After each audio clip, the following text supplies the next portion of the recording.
Vocês estão prontas, crianças? Estamos, capitão! Eu não ouvi direito. Estamos, capitão! Oh. Bob Esponja Calça Quadrada é um fenômeno único. Criado em 99 por Stephen Hillenburg, um biólogo marinho que trocou o microscópio pela animação, o desenho se tornou muito mais que um programa infantil. É um espelho da condição humana disfarçado de comédia absurda. Enquanto crianças riem das trapalhadas de uma esponja hiperativa, adultos revisitam a série e descobrem metáforas sobre trabalho, solidão e até existencialismo. Não é à toa que 25 anos depois, Bob Esponja ainda rende memes, análises acadêmicas e debates sobre por que um personagem que vive fritando hambúrgueres virou o ícone filosófico de uma geração. O que faz um desenho tão aparentemente simples ressoar com tanta complexidade? A resposta está na dualidade entre o otimismo de Bob Esponja e o pessimismo de Lula Molusco. Enquanto a cultura pop celebra histórias de heróis ou vilões, Bob Esponja explora o meio termo. Personagens presos em ciclos de esperança e frustração, como qualquer pessoa comum.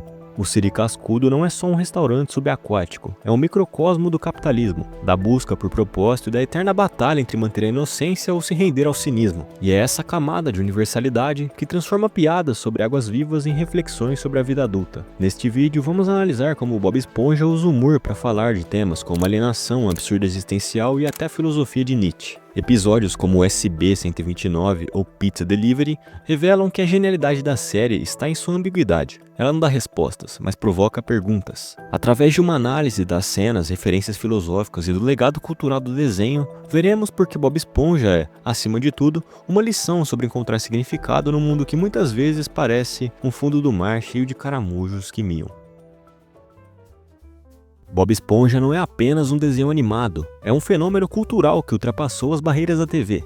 Desde sua estreia em 99, a série se tornou a propriedade mais lucrativa da Nickelodeon, gerando mais de 13 bilhões em merchandising, enquanto outros desenhos da mesma época, como Os Padrinhos Mágicos ou Rocket Power, caíram no esquecimento. Bob Esponja permaneceu. E não por acaso, ele foi o primeiro personagem infantil a se infiltrar na internet de forma orgânica, décadas antes das redes sociais dominarem nossa atenção. Suas expressões exageradas, diálogos nonsense e situações surreais se tornaram a linguagem universal dos memes. O que poucos percebem é que a imortalidade de Bob Esponja está nas 3 primeiras temporadas. Esses episódios, produzidos entre 99 e 2004, são considerados da era de ouro da série. Foi nessa fase que o desenho criou seu DNA, humor ágil, personagens caricatos e o roteiro que misturava nonsense com críticas sociais disfarçadas. Enquanto Futurama, lançado no mesmo ano, foi cancelado e revivido diversas vezes, Bob Esponja nunca saiu do ar. A Nickelodeon percebeu que mesmo com a queda da qualidade das temporadas recentes, o público nunca deixou de consumir o que já havia sido feito. As reprises das temporadas clássicas continuam sendo as mais assistidas até hoje. Os números explicam a obsessão da Nickelodeon com a esponja. Estima-se que o desenho seja responsável por 5% de toda a receita da Viacom, sua controladora, desde 1999. Para uma empresa que lucra bilhões com filmes, canais de TV e parques temáticos, esse é um feito absurdo. Enquanto Mickey Mouse virou um ícone forçado pela Disney, Bob Esponja cresceu organicamente. Sua popularidade não veio de campanhas de marketing, mas de uma conexão genuína com o público. Ele não é um mascote corporativo, é um personagem do povo, citado em músicas de rap, stand-up comedy e até em discursos políticos. Bob Esponja alcançou um status que poucos personagens têm. Ele é tão simbólico quanto Mickey Mouse e o Homer Simpson,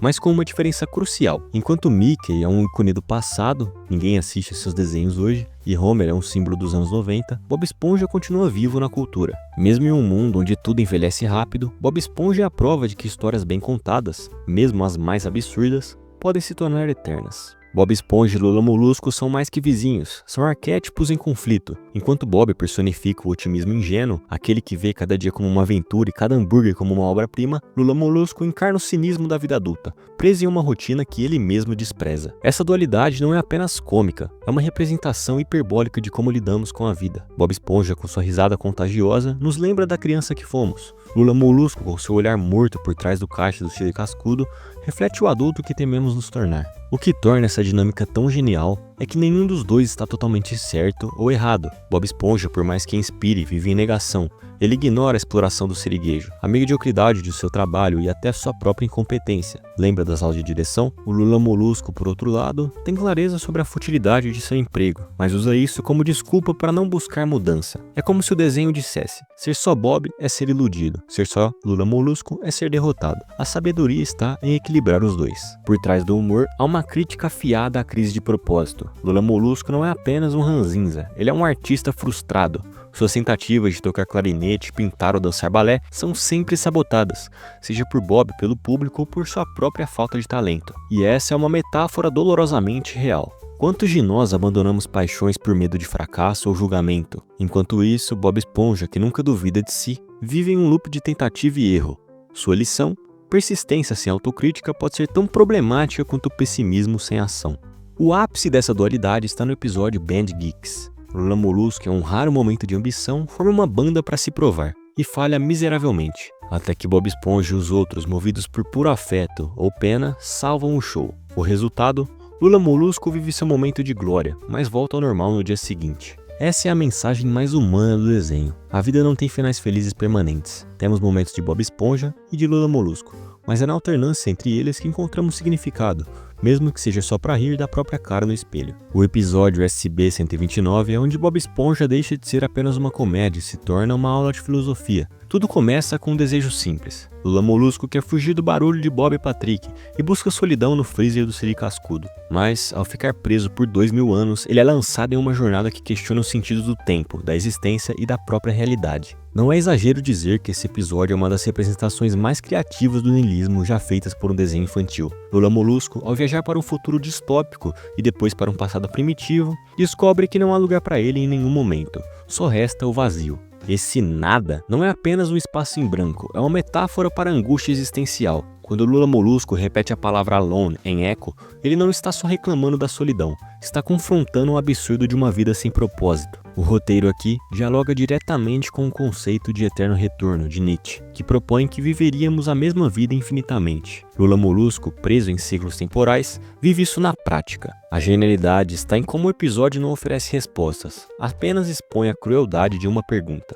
E se tudo for inútil? Até o clarinete, objeto que ele carrega, vira um símbolo de sua identidade frágil, algo que ele tenta usar para provar que ainda existe. A saída do Lula Molusco desse limbo é tão perturbadora quanto poética. Ao se esmagar repetidamente no vazio, ele não encontra uma solução mágica, mas sim aceitação. Nietzsche diria que, para enfrentar o eterno retorno, é preciso amar a vida como ela é. Amor fati. Lula Molusco, ao gritar "eu quero voltar", não deseja apenas escapar do nada, ele quer abraçar a própria mediocridade. É por isso que, ao retornar, ele abraça Bob Esponja, um ato de gratidão por existir, mesmo em um mundo caótico. O episódio, no fundo, é um manifesto sobre criar significado onde não há nenhum. Essa lição reflete o absurdismo de Albert Camus, que via a vida como um esforço inútil, mas defendia que devemos imaginar Sísifo feliz. Lula Molusco é o Sísifo subaquático, condenado a servir hambúrgueres, odiar segunda-feira e falhar como artista. Mas, assim como o Sísifo, ele encontra alívio na rebelião silenciosa de continuar. SB-129 não é sobre o desespero,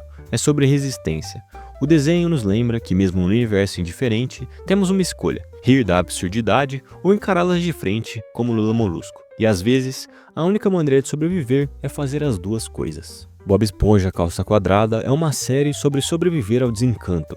E não há tema mais adulto que esse. Millennials que cresceram com o desenho hoje enfrentam empregos instáveis, crises climáticas e a pressão de um mundo que prometeu glórias, mas entregou boletos a pagar. Bob, com seu trabalho subvalorizado no Siri Cascudo, Lula Molusco preso numa rotina sem saída, espelha essa geração. A diferença é que o desenho não romantiza a luta, ele a transforma em comédia. Rir do chefe explorador, da falta de reconhecimento ou da própria incompetência é uma forma de resistência pelo riso. Além da identificação, também existe a nostalgia crítica. Bob Esponja funciona como uma máquina do tempo. Reassistir aos episódios é revisitar uma época em que a vida era mais simples. Mas, para adultos, a série ganha novas camadas. Piadas que passavam despercebidas na infância, como a sátira ao consumismo ou a burocracia absurda, revelam um humor ácido que só faz sentido depois dos 30.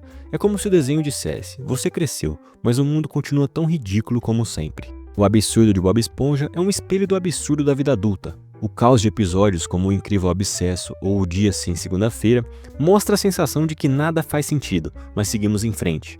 E é aí que mora a genialidade.